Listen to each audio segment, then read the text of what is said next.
I know that it's not a competition between Ty, Allison, and myself, but let's be honest, right? It's a competition at the end of the day. And even though we're there as mentors and we're trying to groom and guide our homeowners, it was so fascinating to be up against these two who are so brilliant.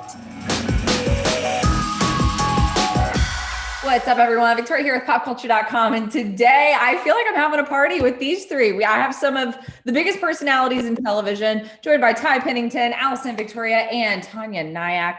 Hello, beautiful friends. How are we? Hi, Victoria. Hello. It is a party. It's always a party with the three of us, that's for sure. Now you're with us, so it is.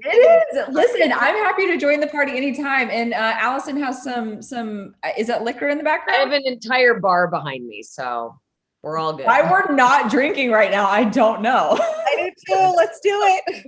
Yes. Amazing. I just moved, so I'm empty. So you guys have to send some through Zoom. Well, listen, you guys are so amazing. I'm just a huge fan of all of your shows, and I'm so excited to be talking to you guys today because you are a part of a new show that's coming out this summer called Paddle on the Beach, which anything on the beach just sounds glorious. Oh, yeah. Absolutely. So really quick, the premise of this show is that you guys are going to be working with some up and coming house flippers, and you kind of guide them in such a way to help them renovate their properties to be the best so that they get the most value out of it in hopes of winning the cash prize. Let's start with you, Allison, really quick. Why did you want to hop on board this project? Mainly because I hop on board every competition show that they offer me. Like, I'm here. I'm here every time I'm in it to win it. But no, I said yes to this one because it was right after Rock the Block ended. And it was like, okay, I don't have to like necessarily do this myself. I get to take a step back and actually chill out for a minute and actually just offer my advice and hope to guide this couple and actually, as shocking as it was to everyone else and myself, like I was okay not being in control. However, she still wanted to win, and that's why I joined in, because I wanted to make sure she finally lost something. Of course. I mean, don't we all want to win? I mean, come on. And I feel like we're competitive, right? Okay, even Taniya is too, super competitive. Well, nobody knows that about me because I do it behind a massive smile. Yes. We'll kill them with kindness. I was going to say, you put on Instagram that this was one of the most, how did you word it? One of the most competitive experiences to date. Why do you say that? Did I or did you? No, you did. Oh, I did. I stalked you on Instagram, girlfriend. You posted about it, and you just said that it was the most competitive experience to date. So what makes you say that? Yeah, actually, you're right. I posted that during the actual competition when we were out there. It really was because look who. I know that it's not a competition between Ty, Allison, and myself, but let's be honest, right? It's a competition at the end of the day. And even though we're there as mentors and we're trying to groom and guide our homeowners, it was so fascinating to be up against these two who are so brilliant. And, I felt like there were so many nights where it was like 4:00 in the morning. I jump up out of bed and be like, oh my gosh, I have an idea that I want to share with the team, or they'd be texting me at 4:00 in the morning, like my particular team. Yeah. So I don't know how it was with these guys, but that's how I felt. I was constantly like sweaty pits moment, all the time. Yeah, that's why it's so confusing that Allison was so relaxed and like, I don't know what's going to happen, but I'm just going to be part of the, the experience. And I'm like, what are you talking about? I was like, so for me, it was like being in a vehicle that you can't drive, so you become a backseat driver. Yes. But realizing that sort of like, because you can't guide it, you're going off-road, you're hitting dunes, you're like, the next thing you know, you're in the ocean and it's a shipwreck, but you're like, well, maybe we can still make it to land. So it all depends on, I think every house had different experiences, but what is miraculous is that all of these homes that were identical in the beginning end up being so different. I mean, really very different, but also so incredibly beautiful in their own right. And like, it was quite a journey. Let me just say that. Oh, I can only imagine. I mean, and honestly, for someone who is just starting out, Ty, and you guys feel free to chime in. I'm just going by names to make it easier for everyone, just so That's good. we're not like, oh, is she talking to me? Ty, what would you say is maybe like a rookie? I don't want to say mistake, but like, if someone who's never flipped a home before, they go into a home and they think that if they add this feature or they do this, that it's going to add the most value. But maybe for someone who's been in that business for a long time, is like, actually, if you put your money here, you can gain more value. Do you see what I'm saying?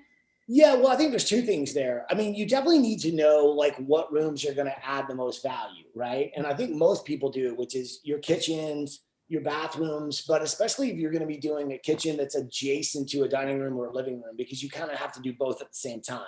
Yeah. Which means that you have to decide where you're going to spend your money, which is really the whole, concept of this whole show is where are you going to spend your money and how are you going to save enough to make every single room in this house look good? Mm-hmm. I think in some cases, you got to remember the way you save money is by doing the work yourself. But if you haven't done certain things, I mean, nobody has done everything. Nobody's like, oh, I'm great at tiling. Oh, I can do drywall. Like not everybody is. My team was. They were great at everything. They were literally great at everything. Daryl could do everything. Yeah, and I rest my case. So yeah, you have to spend your money where you really, really need it. But if you can, save the money by doing the work yourself. Yeah, well, which is, I'm trying to do work around my new place and it's not going so well. Yeah, but that's the thing. If you don't know what you're doing, don't do it, because then you're really opening up a nasty can of worms and it's going to cost you way more. So really know where the buck stops. I'll walk in one day I walked into my laundry room and my husband had the whole thing disassembled and YouTube playing on the iPad, trying to figure out how to put this thing back. And what do you think happened? We ended up getting a new washing machine. Like, it's just, some people can do it, some can't. YouTube doesn't tell me enough of what I need to know. What would you guys say was the most challenging part about going head to head with each other? Because all of you are just almost like these expertise in your own realm and you blend really well. But what was the most challenging part? I think not knowing, because I've worked with Ty, but in collaboration. And Taniya and I just got to meet on the show and fell in love. oh my God. And so I just feel like I didn't know them as competitors in that role. I didn't know them in that role. Like I knew Ty. It was like Ty and I worked together on Tiebreaker and like in collaboration. Ty was the host of Rock the Block. So it was never like I'm competing against Ty or I'm competing against Taniya. So not being familiar with their work style or their competitive nature or just in general their style of mentoring. So it was just all crapshoot. Like we didn't know. I mean, one day I'm watching like Ty like carrying like this huge like Mayan vase and like like looks like he's dying. And I felt like he was always carrying Mayan vases. He always had a vase, like a huge vase. It was the remains of something I found. But I don't know what. It was kind of a pickup truck that was like it's like the circus truck when the clowns keep coming out. There was just that stuff just kept coming out of this pickup truck. I didn't know what he was doing, and it was like it became funnier every day because like, you become less curious and just more. I don't know, more entertained. Well, to answer your question, oh, sorry. The most challenging part, I think, for all of us was the fact that one, our hands were sort of tied because we couldn't do what we're used to doing, which is like really getting our hands dirty and doing all the work ourselves. Mm-hmm. So we had to sort of, just mentor, but do our best to guide in the right direction. But the other biggest challenge was not knowing what's going on in the other houses.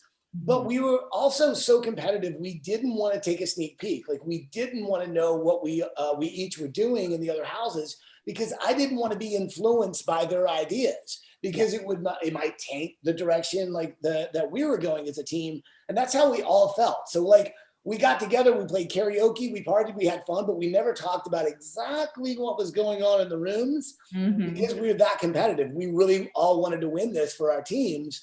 And, but it's amazing how much fun you can have being that miserable for that many weeks at the beach.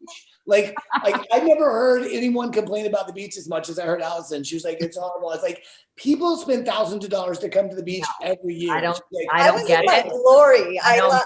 I just so don't get happy. the whole Malibu thing. I'm not into. I like my hair to look like this. It's the beach. Oh, I could roll around in the beach all day. Lucky Thank you. Thank you. At least come home if there was sand in places there shouldn't be sand when you're going to work, you know, if you're there for the day, but we had sand everywhere. Yeah. But I love that. I know Alison, she had a different opinion. And I wore a red Speedo every day. And it was amazing. I thought it was a Baywatch audition. Yeah. It was really fun. Oh, I love that. You guys are just such a fun bunch. I do want to check in with you guys really quick, just personally. Last year was such a doozy for us all, and you guys seem to be doing such wonderful things this year. Alison, I know last year it was rough. It was rough for everyone, but I know that you've been going through some stuff personally. How has this year been for you, and what did it feel like to be a part of something fresh and new? I would say this. I would say that the lockdown and the whole experience actually leveled me out. I felt normal again, just because the chaos, it's like when you feel like you're so in the gray and not knowing what's going to happen and the whole rest of the world's just going. And then all of a sudden it was like the whole world was like, what, right here with me. I was like, oh my God, I can breathe. Yeah. And I could actually spend time at home, and I got to do things that just made me feel good. But also we kept going in our industry. We found ways to do it from home. We had fun new shows that were happening from home. And all the while, you know, we had to put this show on pause, but we knew it was going to happen. And so it was really just the looking forward to, you know, this show and just kind of feeling as normal as you can in a very abnormal situation. But yeah, all in all, I would say this has been one of the best years of my life. So I love off of the heels of something so bad, it's turned out to be pretty good. That makes my heart happy. Taniya, with Restaurant Impossible, I mean, restaurants shut down. How did that affect the show? How did that affect you? And how are you doing now? Well, the positive spin to it was that on Restaurant Impossible, we save failing restaurants. That's our mission. So restaurants have never failed so hard as they did during COVID. So it gave us a new spin on the show, which is really interesting. And trying to, at first, in the middle of the pandemic, we were going to these restaurants trying to figure out how we could help them with takeout service, how we could help them with social distancing, and kind of work the system during that time. But then now you can only imagine the hole that people are digging themselves out of after all this. And my husband and I, we own 8 restaurants here in Boston. So we felt it ourselves personally.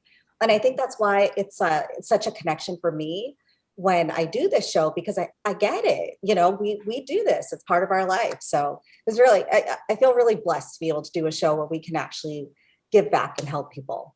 Yeah, no, yes, absolutely. And I'm so happy that restaurants are starting to open back up and we're starting to feel a bit of normalcy, which is so great.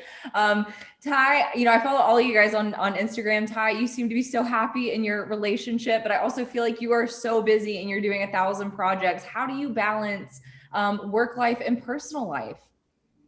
I mean, look, let's face it, I've had a really lucky, I'd say just life to be able to do what I love doing, you know, and to go back to the COVID thing, to be honest with you, like, I'm so happy that the industry is coming back. I mean, so many people, I mean, the music industry has been crippled and it's finally starting, like people are finally playing music in the film and TV industry. We were locked down forever, but luckily we all wore masks, we all did the test, we all did what we needed to do. And finally, like, because the people in the industry, that's your family. Like, those are the people you know and love, you've worked with for years. So just to be able to get that going again and having these fun projects. But the crazy thing about COVID, right, is like I've got these other construction projects that are real life projects. Yeah. Those have everything has been booming in the home industry because everyone's been stuck in their home. So it's interesting. Like you literally can't get a cabinet maker to get your cabinets done for probably 6 months because they're booked up. And that's just the way life is right now. Yeah. But that's good. That means they've got work coming in 6 months. So it's good because we're all getting back on pace. And I think finally people are going to be taking a break from fixing their homes and maybe going on vacation, which would be nice because we could catch up. Which would be so great. Okay, before I let you guys go, I have to know real quick, if you can like give it to me in like a sentence or two. We'll do like a round table. Give me one reason why everyone needs to watch Battle on the Beach. Alison, let's start with you. Tie in a Speedo. That's all you need. That's literally all you need. Taniya, would you second that? Oh, 100%. I second that. But I would also add to that the fact that people watching the show are going to see 3 identical houses that are going to be so wildly different when it's done. And it is jaw-dropping to see just the changes that take place in such a short amount of time. And I really believe that people will be sitting at the edge of their seats waiting to see which one's going to win. Listen, these shows always get you hooked for that reason. You can't stop watching it because you have to see the final product. So I agree with that. Ty, you in a Speedo? Well, yeah, that's absolutely a must. Because I think you have to get down to the bare essentials, which is really what this show is all about, right? But no, honestly, what I think is really the reason to watch this show is there are a lot of shows out there that show people that are flipping houses, right? And there's a lot of people helping behind the scenes as usual. And it's a lot of fun and it seems like it's a little easier than it actually is. I think on this show, they've left in the good, the bad, and the ugly because it really is about people doing the work themselves. And it can be really difficult. And they make good choices and sometimes they make bad choices.